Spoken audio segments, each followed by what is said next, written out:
In the unforgiving landscape of Mount Everest, one man's dream of conquering the world's tallest peak turns into a nightmare. Follow the harrowing journey of Donald Lynn as he faces unimaginable challenges and makes life or death decisions in a fight for survival. This is the story of the horrible Mount Everest mountain climbing disaster of Donald Lynn.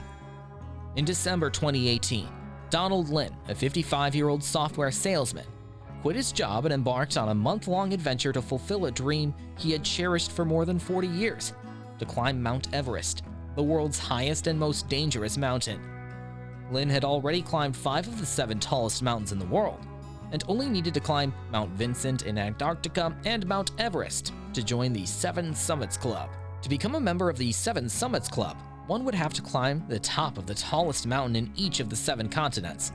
At that time, only 500 people had managed to become members of the club, which was considered one of the most prestigious clubs in the world. The initiation was daring, and maybe a little crazy. However, Donald Lynn had all the potential.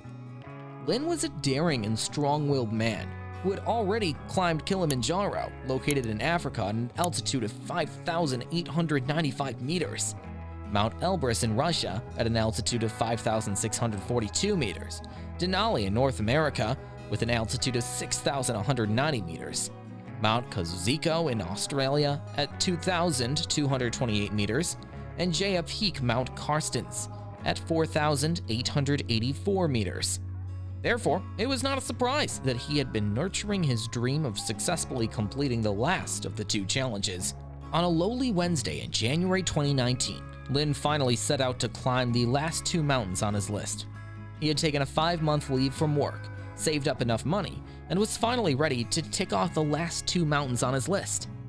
He packed a pair of thick boots and mitts for the cold, a bright head torch because most mountain climbing expeditions begin at night, the thickest expedition suit he could buy, a nice pair of socks, some water, and an ice axe to break the ice blocks on the mountain.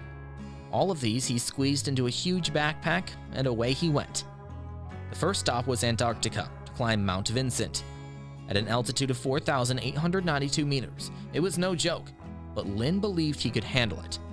As soon as he reached the base of the mountain, he was scared, but he didn't let that discourage him.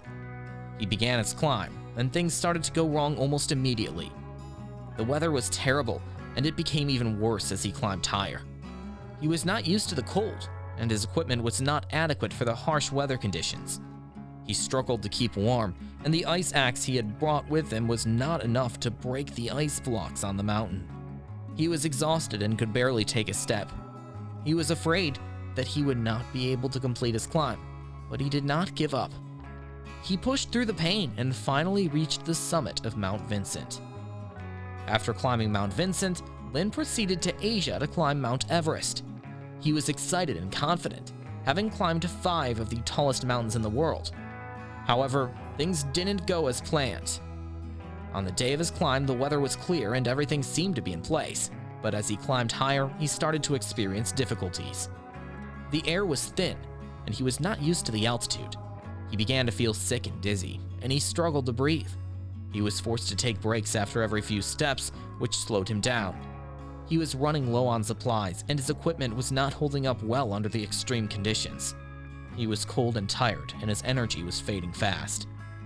But just a few hours later, Lynn died from the effects of the altitude near the Hillary Step, a near vertical rock face on the southeast ridge. In the so-called death zone on Everest, above 28,000 feet, there's not enough oxygen for a human body to survive for long.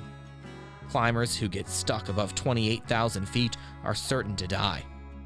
According to mountaineering reporter Alan Arnett, Lynn's body was not recoverable, and his friends said his final resting place will probably be exactly where he wanted. The guides carried Lynn to the Hillary Step, Arnett wrote, amidst huge queues on the fixed ropes that line the route from base camp to the summit. Lynn died on one of the busiest days ever on the mountain, as huge queues of climbers formed near the summit. His story serves as a reminder of the dangers that exist in the world and the importance of being prepared for the unexpected. As we continue to explore the limits of our capabilities, it is crucial that we never forget the risks and responsibilities that come with such pursuits. The legacy of Donald Lynn will live on as a testament to the power of the human spirit and the triumph of the human will in the face of adversity.